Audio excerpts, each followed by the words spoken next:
Hello, everyone. Satsangat here again with the second part of the Jupiter-Saturn conjunction in Aquarius, December 21st, 2020, winter solstice.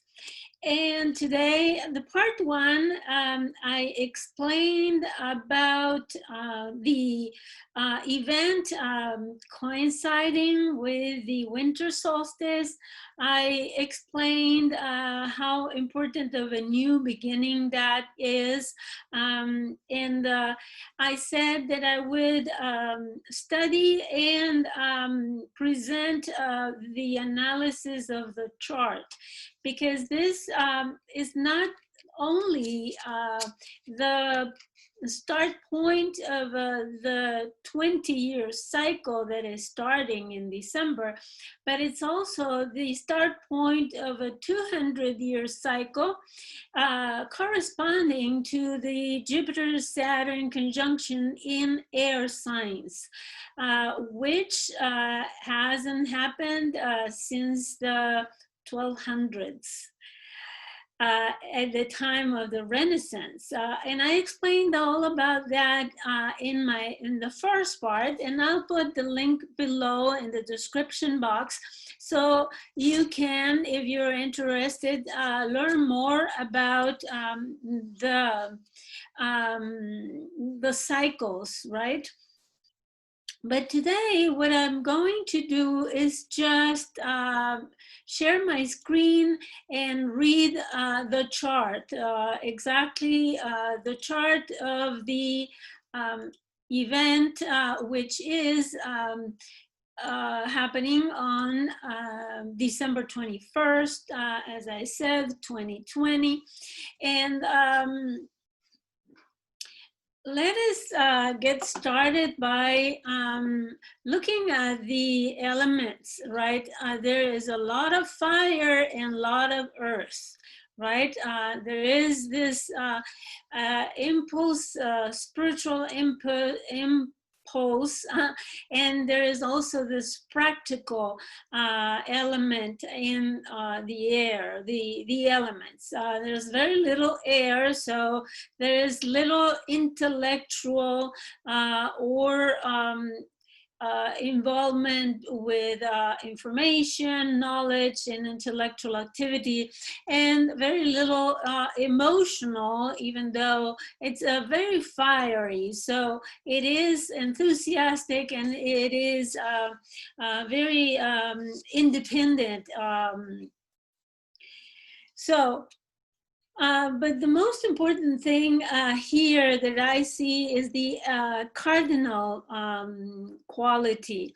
Cardinal is, it has 9 points of cardinal elements, which is the signs of Aries, Libra, Cancer, and Capricorn, right? There is a lot of elements in those cardinal signs, which it is about changes, about those are the signs that mark the seasons, the change of the seasons, and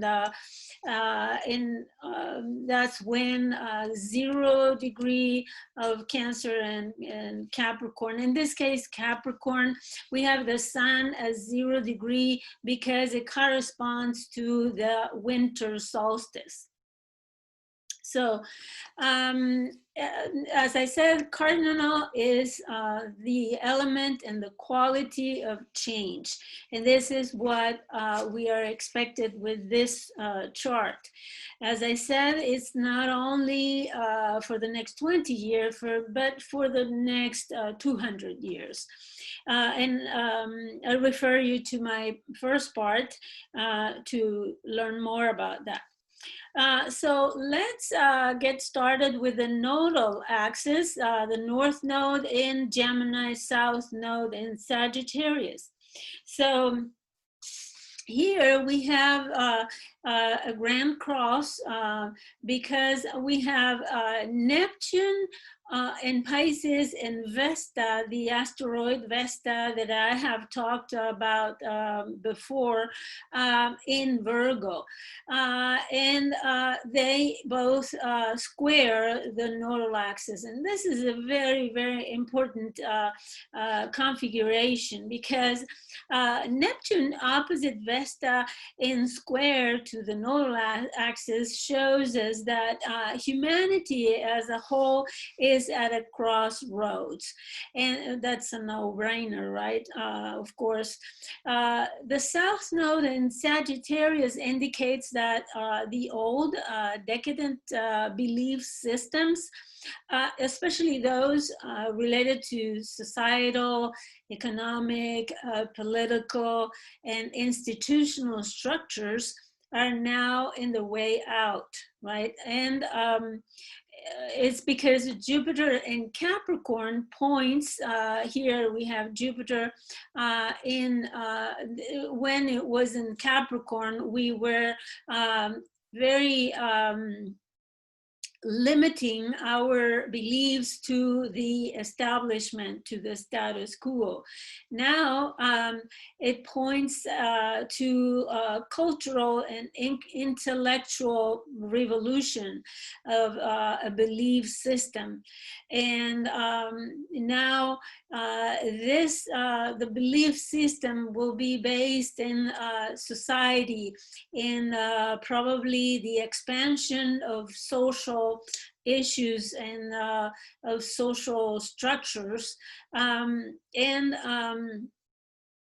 also the regulations and the transformation of the structures of the collective in general, the organization of society in general.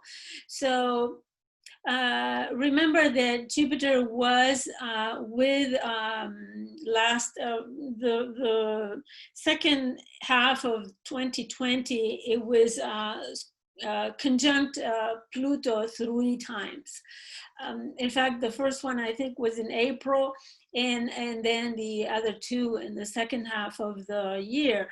And so Jupiter is bringing to Aquarius this element of transformation and transmutation, something that was decayed, was left behind, and now we are renewing the expansion, the worldview. It is expanded in a different way that is more innovative, is more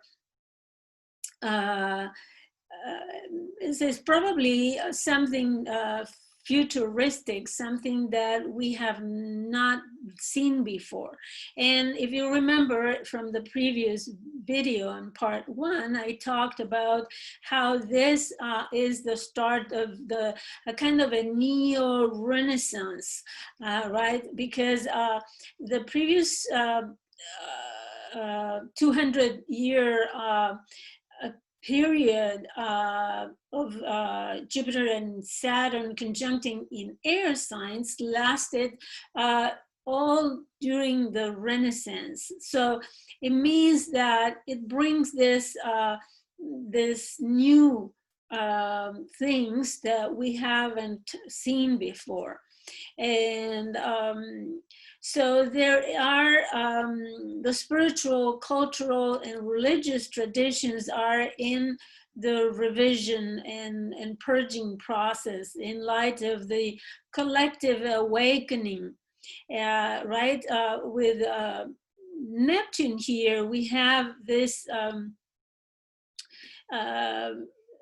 Neptune is helping people become aware of a transcendental reality, or the oneness consciousness, and the also the interdependence of life, not only among human beings, right?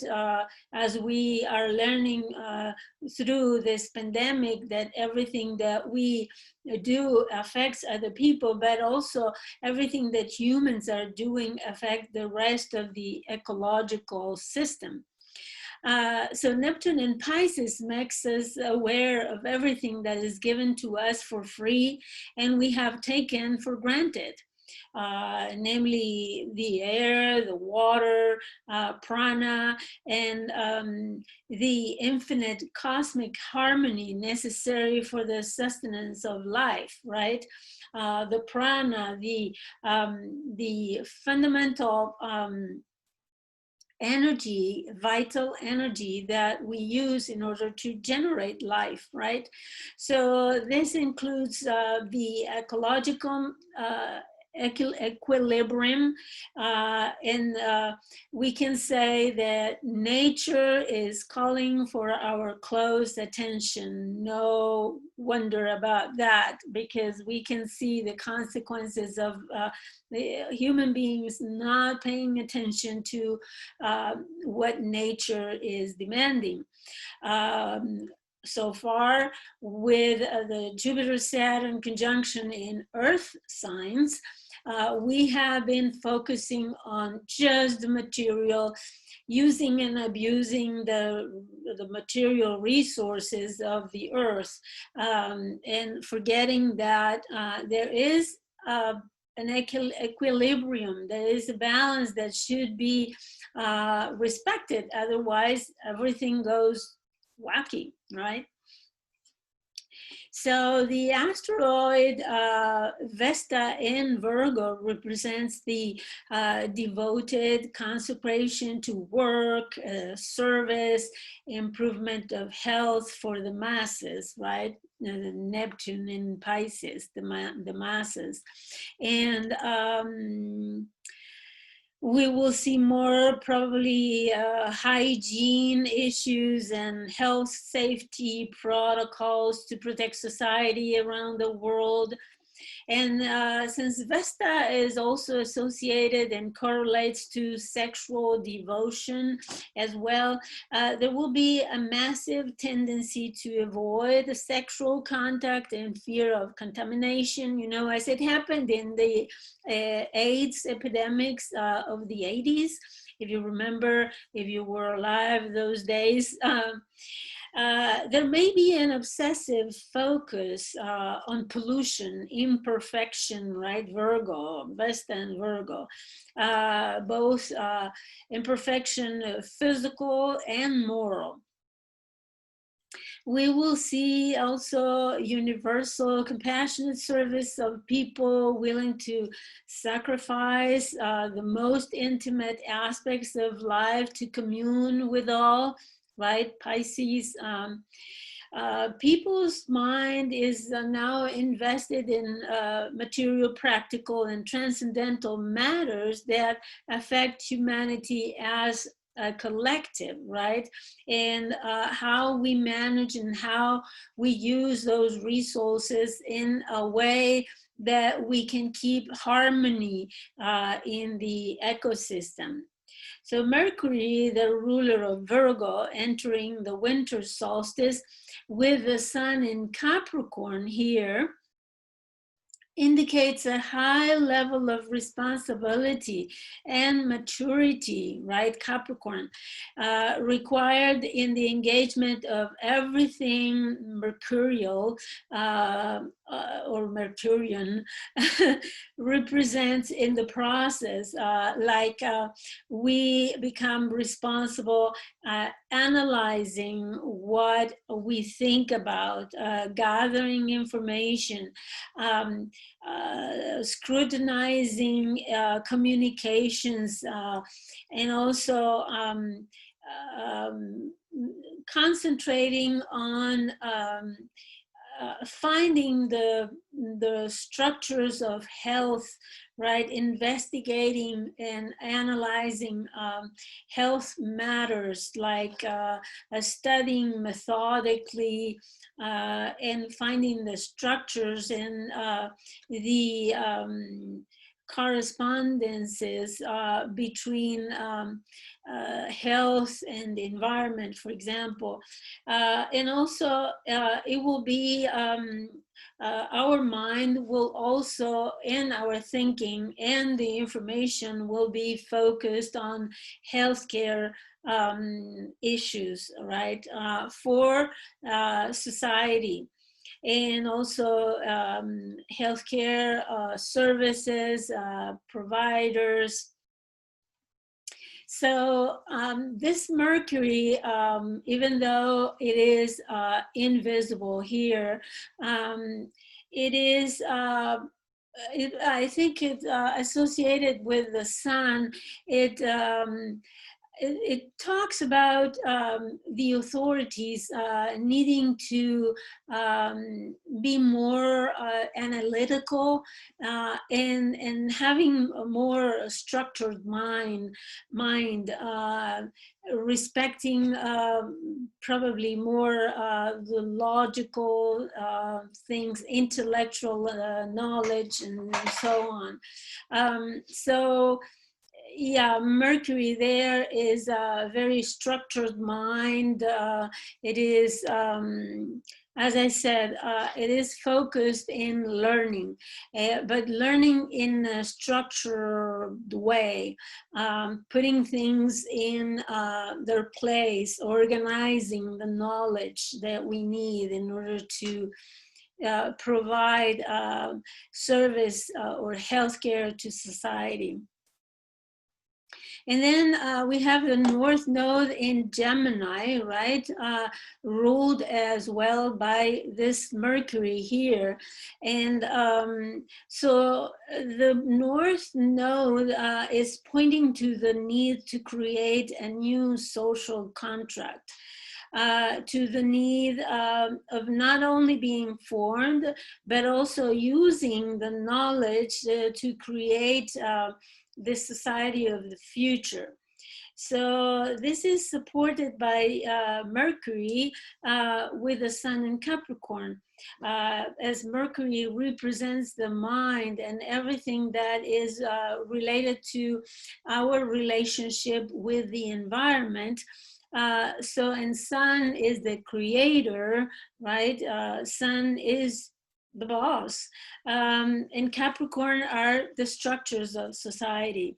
So in the part one of this Jupiter-Saturn conjunction videos, I talked about how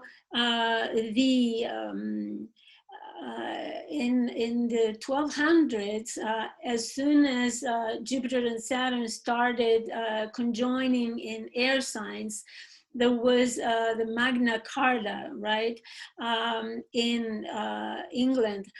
And that was the social contract of the time. So now we are due to renew, and in fact that one lasted for hundreds of years with some improvements and changes, but everything that was established then is still alive today, if you think about it. But now we need a new social contract. So, and the North Node is indicating that. Based on new access knowledge, right?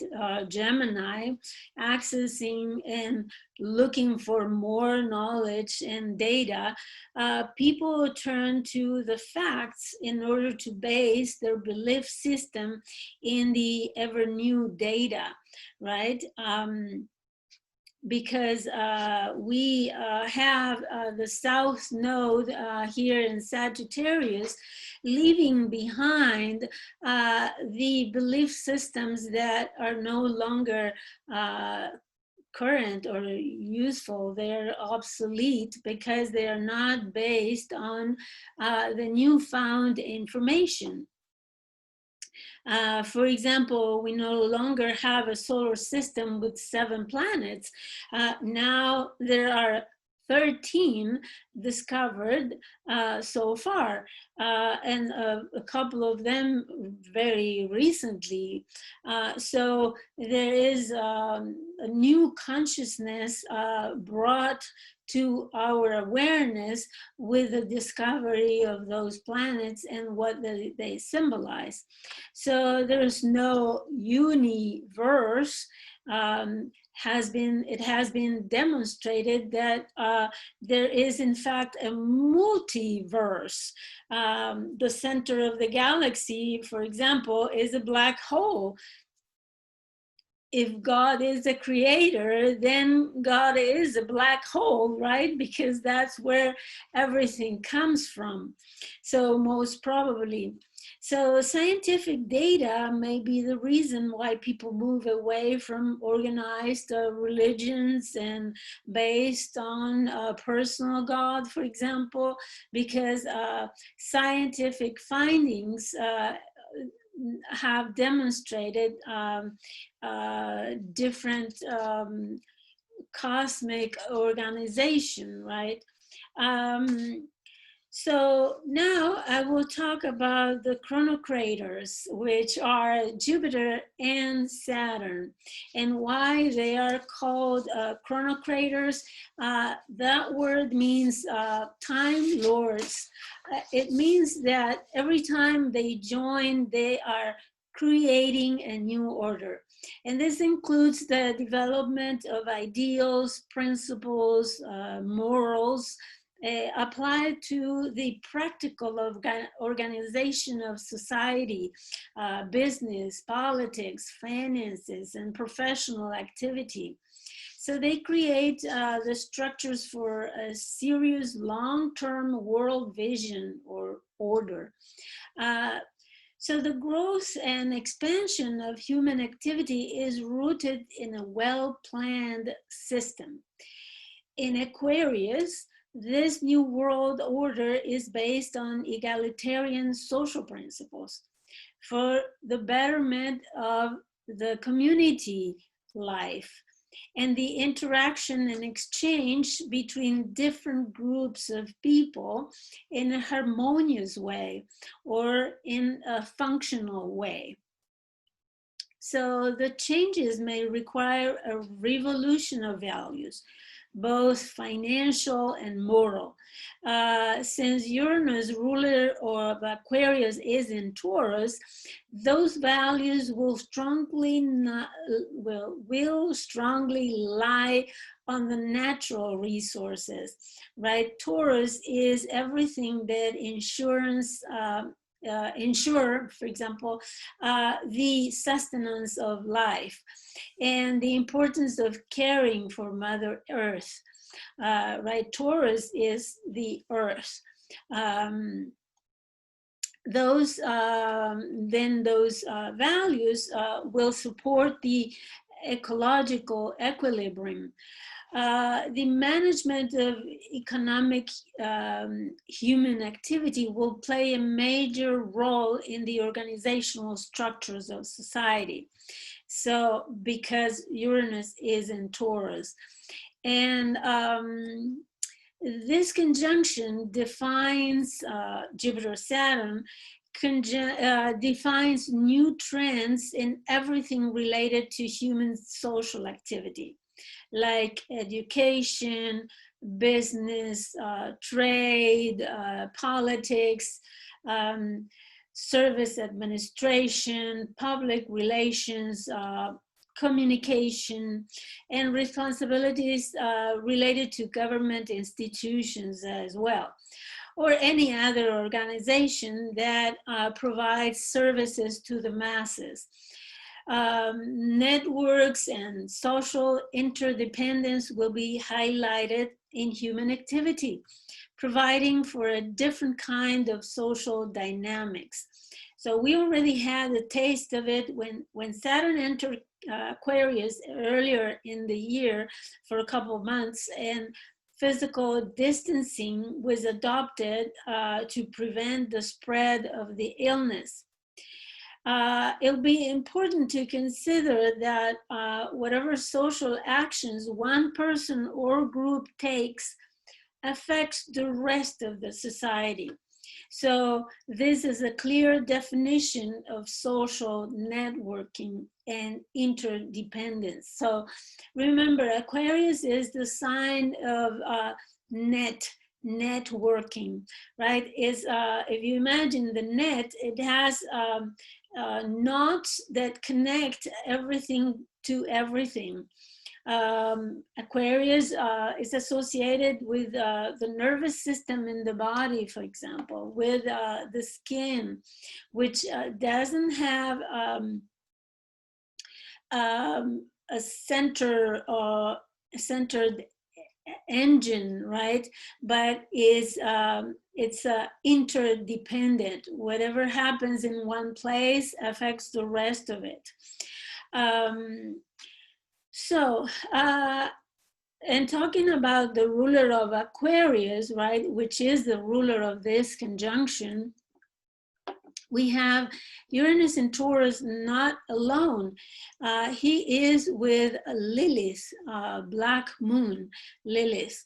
And as I said, Uranus is revolutionary, bringing innovation and intelligent, bright solutions based on higher knowledge and higher understanding and higher intellectual discoveries, right? The mind, with Uranus, the mind works at a higher level. It would be the higher octave of Mercury, right? Mercury gathers data and puts data in classifications and organizes, right? But Uranus makes a system with that information, as systems that it brings meaning to the information by interrelating the data, making associations that were not thought before, right? Associating different pieces of information that were not associated before and coming up with new discoveries that way. So remember that Venus, the ruler of Taurus, is here in Sagittarius, which it's bringing this values, right?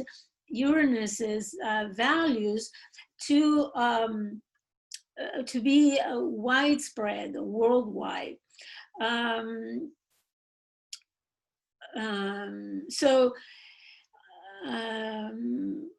Uranus then is bringing these new ideas to practical physical problems, to solve those problems of the earth and the management of resources, Taurus, right? And as Taurus squares Aquarius, there is this revolutionary change. There's a clash of revolutionary change here in the management of resources. This clash will last. Uranus will be squaring Saturn and Jupiter, but it will square Jupiter the next year, but Saturn will be squaring for a longer period, if you think about it, and it will be, in fact, 4 or 5 squares, almost exact, some of them, but really close. So during the next year and a half or so, there will be this clash of the old, Saturn, the old, and Uranus, the new. So there will be multiple squares between Saturn and Uranus. Okay, so as I said, Venus in Sagittarius, the ruler of this Uranus, brings those innovations and those brilliant solutions widespread to the world, to the whole world. Sagittarius is broad, expansive, right? Lilith and Taurus, here we have Lilith and Taurus, is concerned with the shadow of security and the fear of scarcity, right? Of scarcity of resources. And this concern, we go back again to Venus in Sagittarius, is about resources and finances, their scarcity, and is probably going to be widespread, as I said. And since Jupiter is here, people in general will have to, the ruler of this Venus, again, in Sagittarius is Jupiter, and Jupiter in Aquarius talks about having society, having the people, right? Aquarius, the people, be in charge of solving those problems. It's not that we will have the central figure, a central figure, patriarchal figure solving the problems, or a savior that will solve the problems for us. No, it is the people that will have to change their ways probably in very traumatic, Uranus brings traumatic events. We've seen with the square here, we've seen explosions, earthquakes, volcanic eruptions, and very catastrophic earth events that are forcing people to change their ways, or our ways, right? Anyways, in Taurus, we need to pay close attention to the ecology, the balance, the interdependence of all the living organisms and even non-living organisms.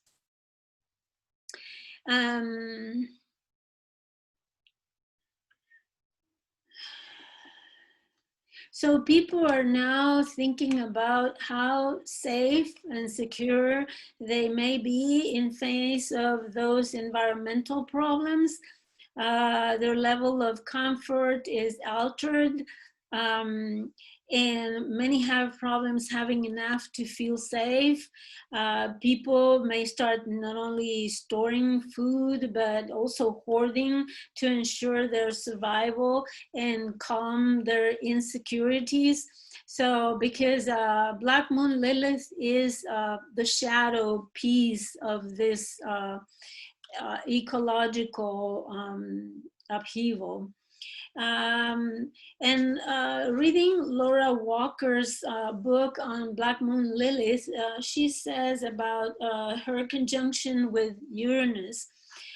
Black Moon with Uranus conjunction will find us changing our lives in dramatic and impulsive ways. Inner peace will seem to elude us, anxiety will rise. It is difficult for us to relax and live in the present. We may have to face sudden upheavals and be constantly off balance. We're probably physically changing everything about our lives with a sense of liberation, right? We may experience a change in circumstances that is ultimately designed to put us where we need to be. Outside circumstances may even prompt the deep psychic issues to surface in dramatic and explosive ways. In extreme cases, we may experience a total overhaul of our lives, accompanied with liberation from something. An entirely new experience of life can be reached. The body may quake while the transit is happening, but the changes will be permanent. Fears can be eradicated at this time. This is very I would say, fiery and traumatic conjunction here in Taurus, and the peaceful sign of Taurus. So there will be like 7 changes that will trigger our shadow related to material stuff, you know, and practical issues. So we also have here Mars and Eris. They are conjunct at 23 degrees, very close to the degree in square with Pluto, and Pluto is very, very close to the degree where Saturn and Pluto conjoined in January. Remember the Saturn-Pluto conjunction in the month of January. I also extensively wrote in my blog. If you like to visit my blog, it's Sangat Astrology blogspot.com.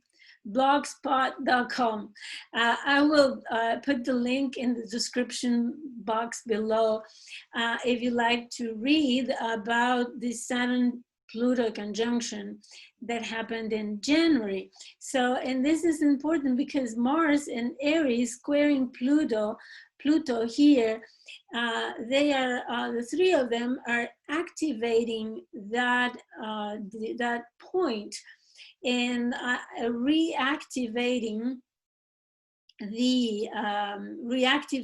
the important conjunction. And as I explained, Saturn-Pluto conjunction in Capricorn happened last time 500 years ago, at the time when Europe was conquering the American continent, and the whole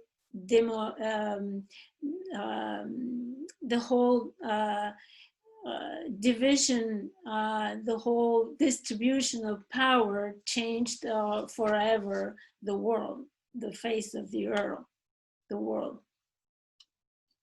So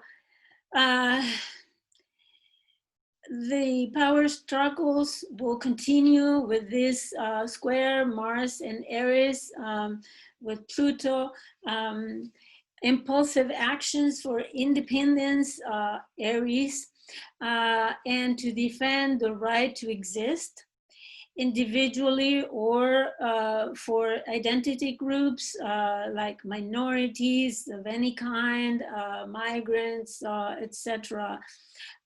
This correlates to the need to regenerate. That operates through manipulative, coercive, and sometimes underhanded actions in an attempt to change others, right? Pluto. Pluto is the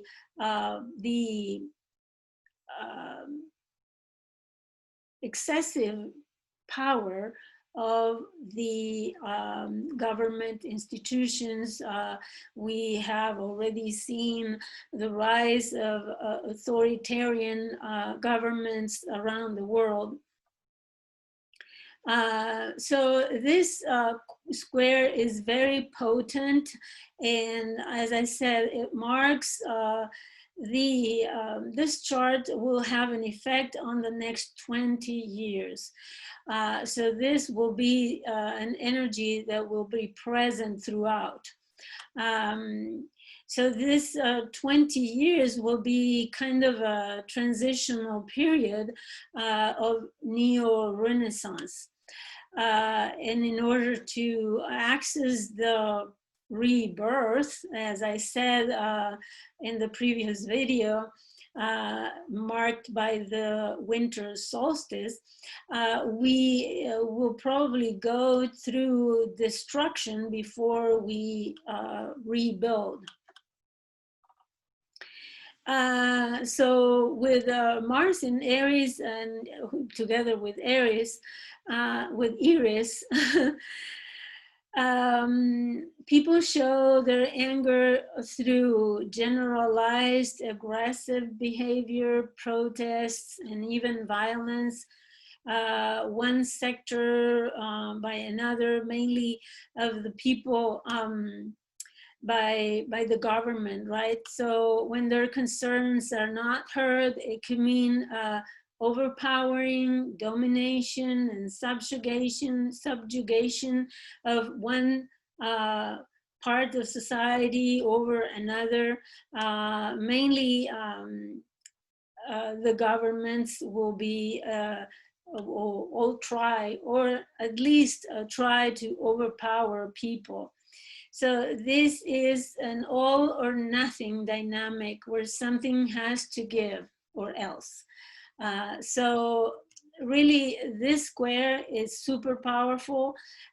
It will bring horrendous violence probably. So also there will be serious problems regarding finances, insurances, taxes, and the property of other people. And maybe the violence will destroy so much that really many people will be affected. It also indicates the possibility of collapsing and restructuring financial institutions. I mean, this square between Mars and Eris and Pluto is destructive. It's very destructive if it is not contained.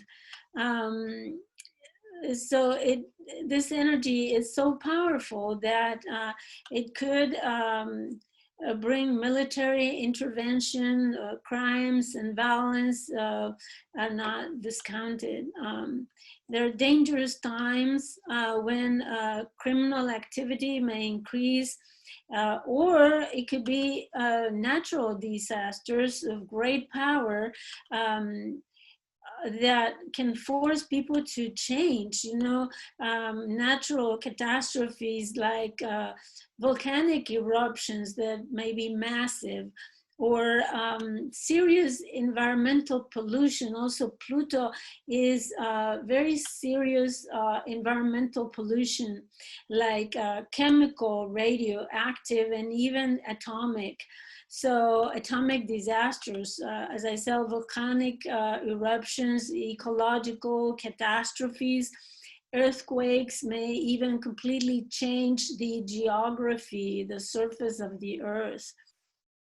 So we probably are at the doors of profound changes of the earth, also seen in society through revolutionary events. But this square is scary, really it is. So we need to urgently pay attention to Mother Earth and what is asking of us, because she is angry. And you have seen those earthquakes, explosions, hurricanes, eruptions of this violence that is coming out of the earth. And if we think about it, with Neptune and Pisces,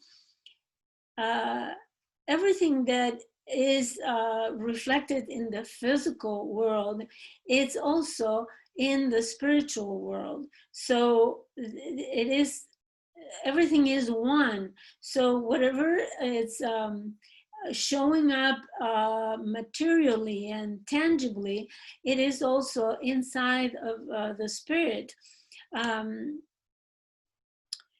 So really, it is the start of scary times. Another thing that I always analyze in the chart is the moon phase.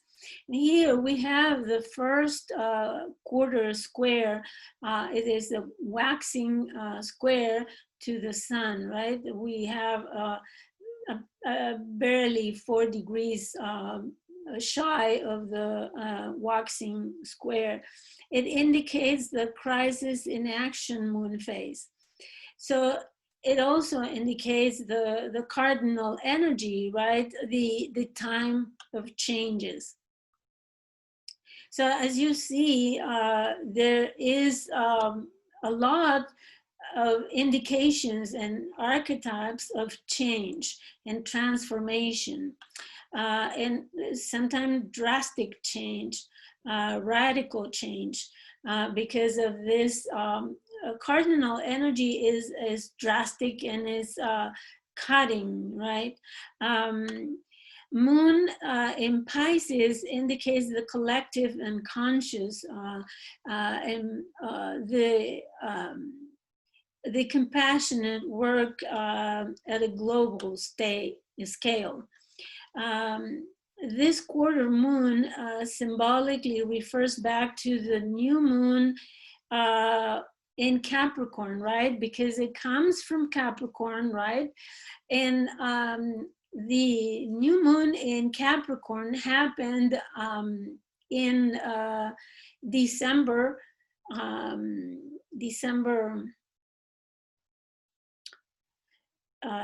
26, 2019. It was the solar eclipse right here at 4 degrees of Capricorn.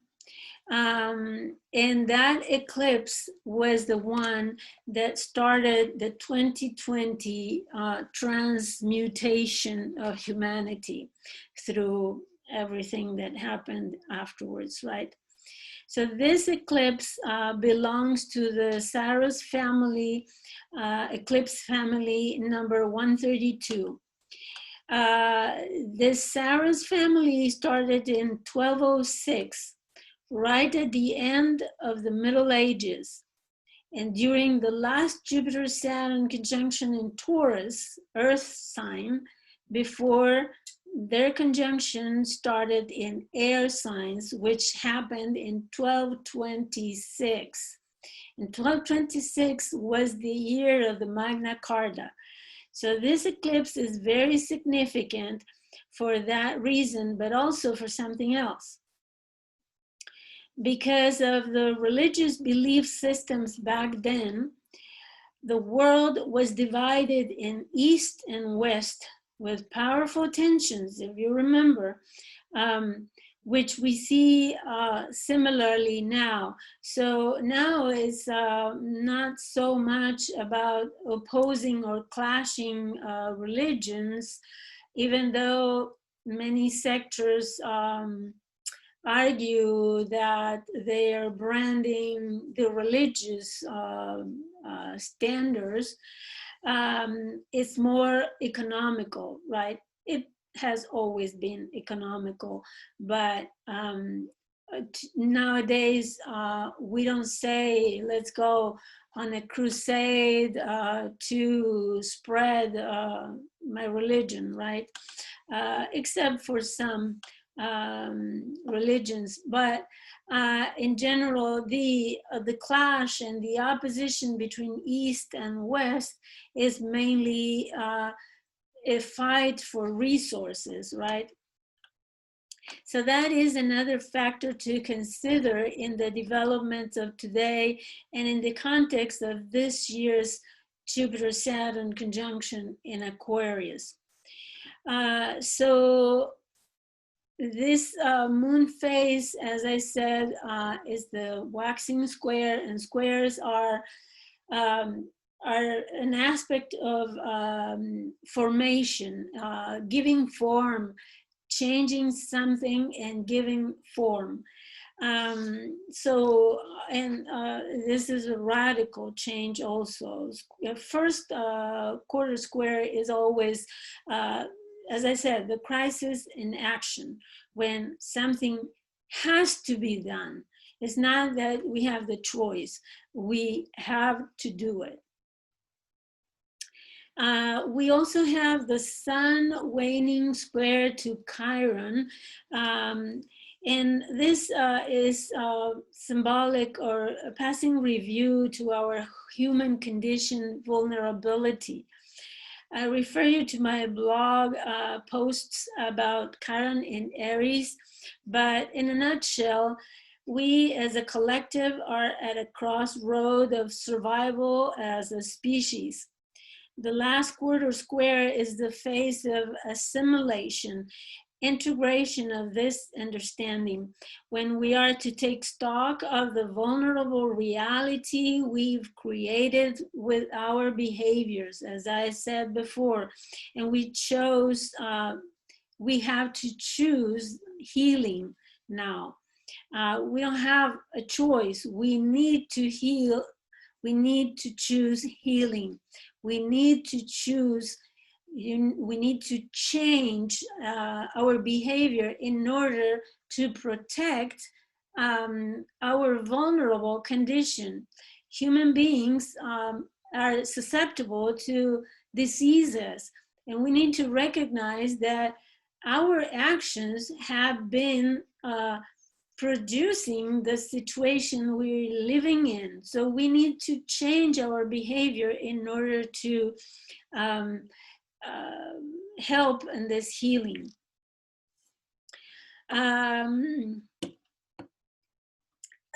Sometimes we think, okay, we create a vaccine and that's it, and we solve it. Well, if it is not this virus, it may be another virus, or it may be something else, something kind of pollution that we cannot fight against, and we will not be able to eliminate. So what are we waiting for to change our habits in order to avoid bigger catastrophes? So I don't want to sound end of worldly kind of things, but we are faced with very serious situation here. We need to realize that we are very vulnerable. We are to reassess our creative powers this stage affects even the species' survival. We consider the profound ways in which the pandemic affects our sexuality, which is our creativity, right? As a corollary, the pandemic indirectly towards the human reproduction, because as it happened with the AIDS epidemics, people may not feel comfortable having sex, or if they do, may hold off on having children, right? Because of this situation. And regarding one of the things that I need to point out about Taurus, this sudden changes of resources.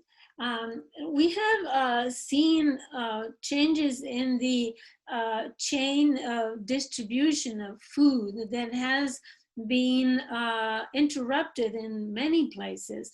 So it was so specific. The production of food, for example, was so specific, and it was targeting specific places, specific industries, that once those industries and places have stopped working, then the food is wasted because there's no other ways to distribute it.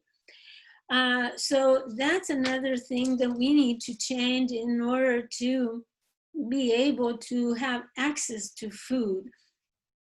The system that was established through this Capricornian way of dealing with the resources has to change. So the moon here is midway between Chiron and Neptune. And this is very significant, showing the universal reach of the Chironic survival problem, as well as the highly sensitive charge of the issue. The feelings of vulnerability, wounding, and inadequate conditions are pervasive. However, we're not allowed to dwell in the poor me mentality, right? I'm not good enough to fight the disease or to fight with the circumstances. Mars in Aries calls to action and strong action. And according to legend, the opposition of Mars and Makemake here, the opposition between Chiron and Makemake here, Makemake is one of the recently discovered planets beyond Pluto. And Makemake legend was a legend of initiation through introspection, because the initiation consisted in going into isolation for 1 year. It resonates with what we're doing right now, right? Because the whole year has been so far a year of isolating and introspection and meditating and delving down into the psyche, the moon, right? Here, during a long period to find our inner wisdom, right? And to find ourselves, to find Chiron, the broken identity, the wounded identity, the wounded human, right? And Makemake is showing here that we need to go into isolation to, it's like time out for humans. We are supposed to go into time out and reflect. Think about what you have done, and you need to change. You need to think, evaluate what you have done, and change your ways. I guess as a conclusion, humanity then is going through a powerful transmutation. There's no doubt about it, right? But do not deposit all your hopes for change in choosing a different leader. No leader can save us from this process. There is no savior to call at this time. We are our own saviors. We need to change our own ways in order to see the change that we want to live in. The old patriarchal system doesn't have the solution. It has demonstrated very broadly and very well that that doesn't have any solutions viable at this time. It has exhausted its time. Its time is over, right? Jupiter and Saturn will no longer conjoin in Earth signs. We can't solve the problems with the same mindset that they were created, right? It is a new era, and this is a time when people are the artificers of the new social contract, the new paradigm to be. So people are the builders, the creator of the new paradigm, the new organization of society. Each person's actions and activities contribute to how the world will look in the future. And let me repeat a much well-known cliche motto that summarizes what is expected of us. If you are to see a change in the world, be the change. For the next 2 years, we will have Saturn, the old, and Uranus, the new, clashing constantly, as I said, defining a transitional period.